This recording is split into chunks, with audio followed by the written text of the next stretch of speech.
Foreign Secretary David Cameron visited school number 23. Mongolian Airlines expands its fleet with the arrival of the Mungkang Boeing 7879 Dreamliner. American coroner opens in urgent. And other news, stay tuned.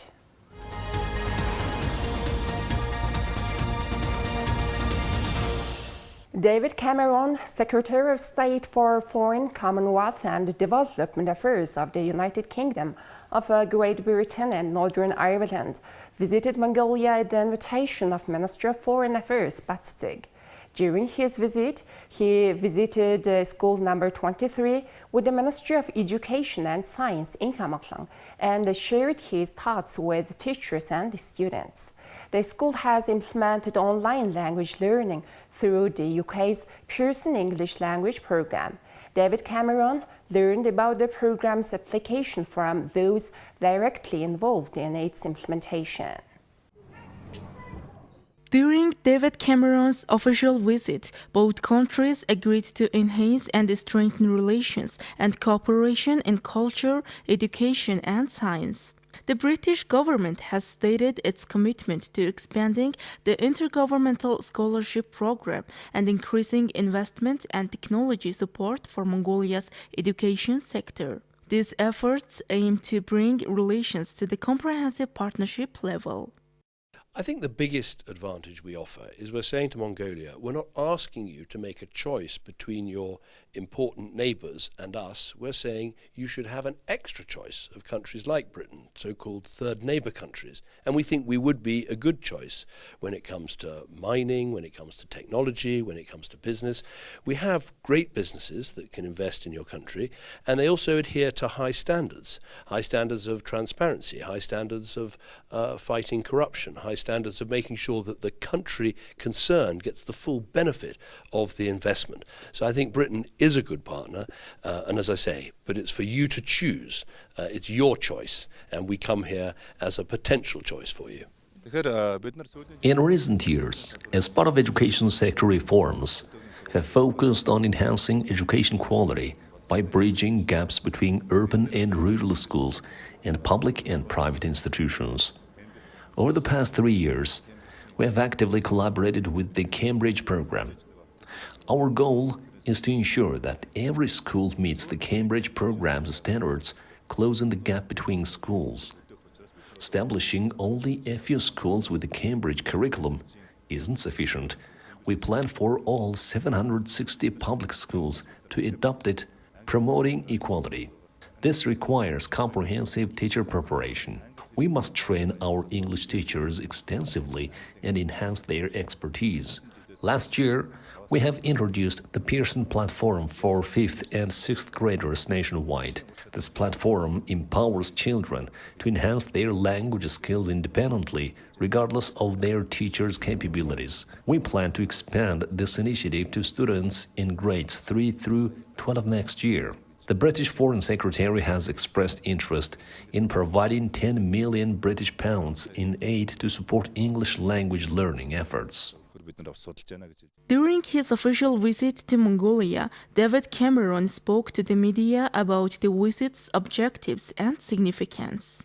Well, I think it's very exciting that you've chosen English as your second language, and so the most important thing we must do is to help you deliver that choice. And we're making a pledge that any Mongolian teacher who wants to learn how to teach English, we will support them with the online and other services that we provide. And I've been discussing with our ambassador how we're going to put more money into making that choice. And I've had an excellent meeting with your education secretary to make sure that we help to deliver the ambition you have of making English the second language, of giving all these young people the opportunity. Because English language is the language of business and commerce and trade and increasingly diplomacy, learning the English language gives your young people a great ability to go out and succeed and make successes in whatever jobs they choose. David Cameron concluded his official visit on April 26th with a meeting with Mongolian Prime Minister Oyun Erden. Last Friday, Mongolian Airlines welcomed its newest aircraft to its fleet, a Boeing 7879 Dreamliner dubbed the Mungkang. This marks Miat's second lease of a 7879 Dreamliner from AerCap. The 787-9 Dreamliner is known for its speed and long-range capabilities, enabling Miat to efficiently operate non-stop long-distance flights. This aircraft model facilitates 3 out of 5 non-stop long-distance flights worldwide. Miat plans to use the Mukha for routes to key destinations such as Istanbul, Frankfurt, and Seoul. Looking ahead, the airline hopes to introduce direct flights to the United States, Singapore, and Australia. The 787-9 Dreamliner offers greater fuel efficiency for Miat Mongolian Airlines. Its 20-ton freight transportation capacity also enhances the airline's ability to effectively cater to passenger and cargo demands. The Boeing 787-9 made its first test flight in 2009, and since 2013, it's been widely used in passenger flights. The Mukhang was produced in 2009 and can carry 292 passengers. It uses 101 tons of fuel and can fly non-stop for 16 hours and 45 minutes. Mongolia, renowned for its stunning landscapes and rich cultural heritage, emerged as a prominent tourist destination in 2023, hosting a record-breaking 600,000 visitors. This influx of tourists contributed significantly to the country's economy, generating $1.2 billion in revenue. Between 2023 and 2024, Mongolia's aviation sector experienced rapid expansion in global connectivity, marked by an impressive increase in the number of destinations served by flights originating from Mongolia. In 2023, flights from Mongolia connected to 42 countries, reaching 155 cities across the globe. In 2024, this network expanded significantly, covering 52 countries and 379 destinations. This aircraft will play an important role in liberalizing the air passenger carrier sector and boosting the tourism industry. With its capability for long-distance flights, it opens up the possibility of flying to the USA without the need for connecting stops or layovers, enhancing convenience for travelers and promoting tourism between distant destinations. To enhance Miat Mongolian Airlines' capacity and efficiency, renewal and category upgrade projects are currently underway for Mongolia's Hovd, Murung, Chaibasang, and Korvansakhan airports. The new aircraft will be used for mid- and long-distance flights connecting key destinations such as Istanbul, Frankfurt, Seoul, the US, Singapore, and Australia. The opening ceremony for a new American corner was held in Erdenet. The opening ceremony was attended by Mathieu France, chargé d'affaires of the U.S. Embassy, and Tumunjargal, Deputy Governor of Arkham Province. Located on the 3rd floor of the new public library in Bayondersom, the center boasts a spacious area of 364 square feet, providing ample space for its area of offerings. Visitors can benefit from free Wi-Fi access and 6 high-speed computers, ensuring connectivity for research, learning, and communication. One of the center's standout features is its esports space club, designed to tap into the growing popularity of competitive gaming, while promoting skills such as strategic thinking and teamwork.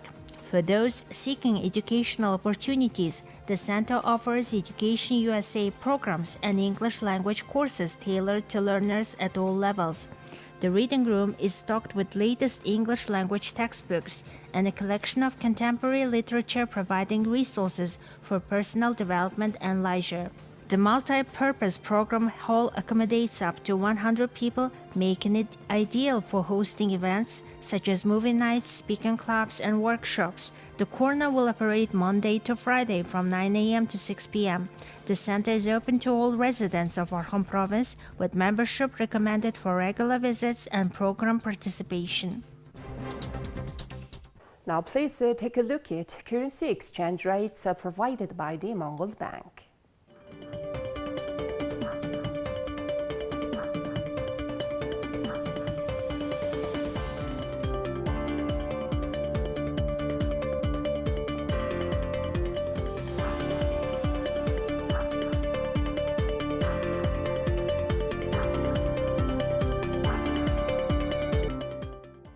Now please have foreign news partnered with international news agencies. China's Premier Li Qiang met with Elon Musk, the CEO of Tesla, in Beijing on Sunday, state media CCTV reported. According to CCTV, Musk came at the invitation of the China Council for the Promotion of International Trade and met with its president, Ren Hangbin, to exchange views on further cooperation and other topics prior to meeting with Li Qiang.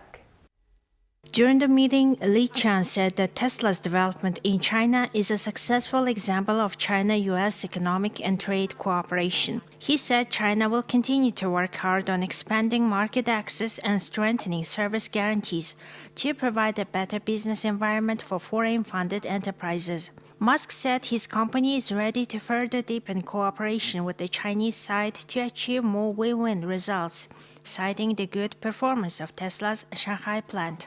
It wasn't clear whether Musk would visit the Beijing International Auto Show, which started from Thursday and will run through this week.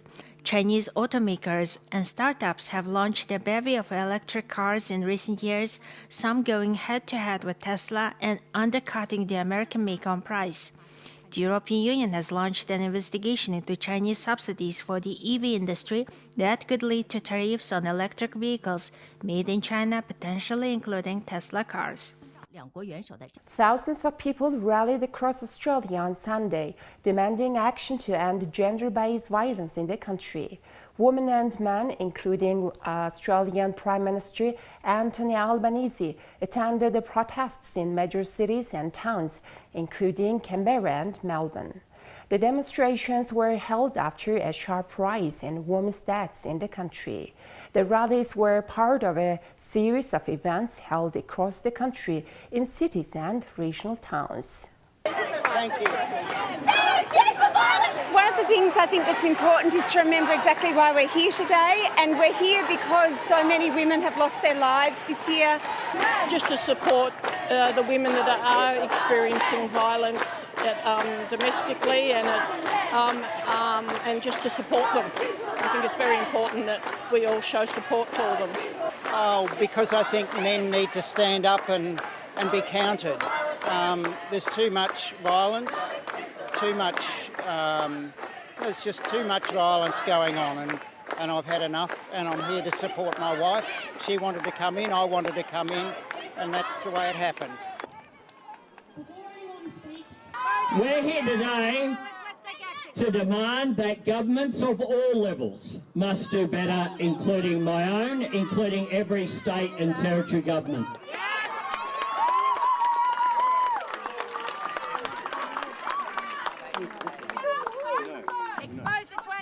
We're here as well to say that society and Australia must do better.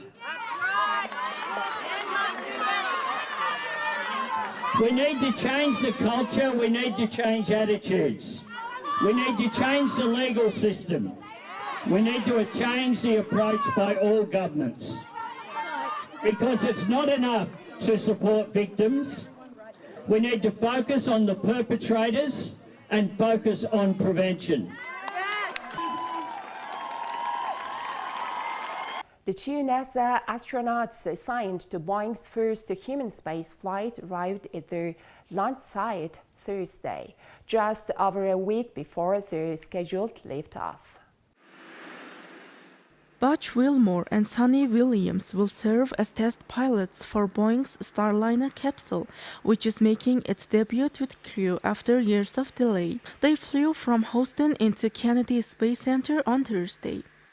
This is the first launch of astronauts for Boeing as part of NASA's Commercial Crew Program, and I know that they are very excited, you can see it in their face, to fly to the International Space Station on this historic mission.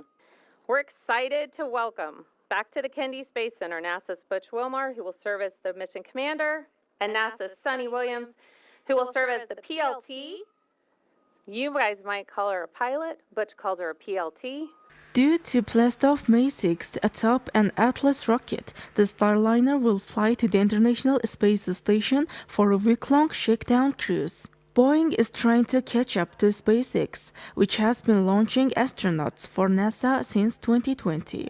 We're we're about to launch on Boeing Starliner and broaden the capability to and from space station that our agency has, and that's vitally important. And we're excited to be here. No one was aboard Boeing's 2 previous Starliner test flights. The first, in 2019, didn't make it to the space station because of software and other problems. Boeing repeated the demo in 2022. More recently, the capsule was plagued by parachute issues and flammable tape that had to be removed. This spacecraft is awesome, right? And I worked with our other friends for a little while too, and that spacecraft is also awesome. I think in our office, people know that this one, there's a lot to know, there's a lot to do, there's a lot to be able to learn from the spacecraft. I honestly think it's a great stepping stone as we're getting ready to leave low Earth orbit and go back to the moon. It has a lot of similar things that Orion has. So I think if I was a young astronaut and I was thinking about going to the moon, I think I'd put my hand up and say, I want to fly Starliner. NASA hired SpaceX and Boeing a decade ago, paying billions of dollars for the companies to ferry astronauts to and from the space station. The space agency is still keen on having 2 capsules for its astronauts, even with the space station winding down by 2030.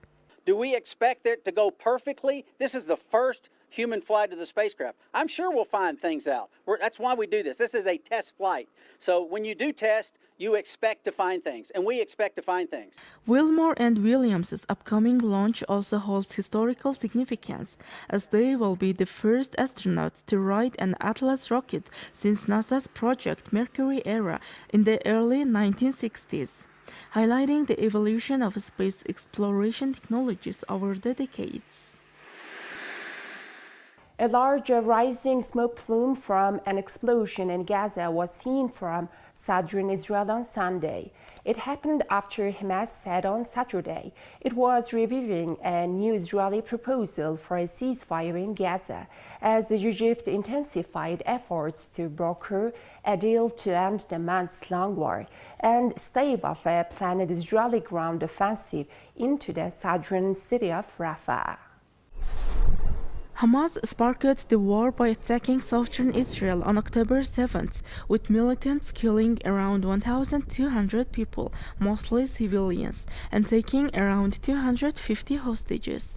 Israel says the militants still hold around 100 hostages and the remains of more than 30 others. More than 34,000 Palestinians have been killed in Israel's offensive, according to the health ministry in Hamas-run Gaza, around 2/3 of them children and women. Its count doesn't distinguish between civilians and combatants. The ministry said 32 people killed were brought to local hospitals over the past 24 hours. Israel blames Hamas for civilian casualties, accusing it of embedding in residential areas. Israel has reported at least 260 soldiers killed since the start of ground operations. Well, that's all for today. Thank you for staying tuned. We'll see you next time with more news and updates. Have a great day ahead.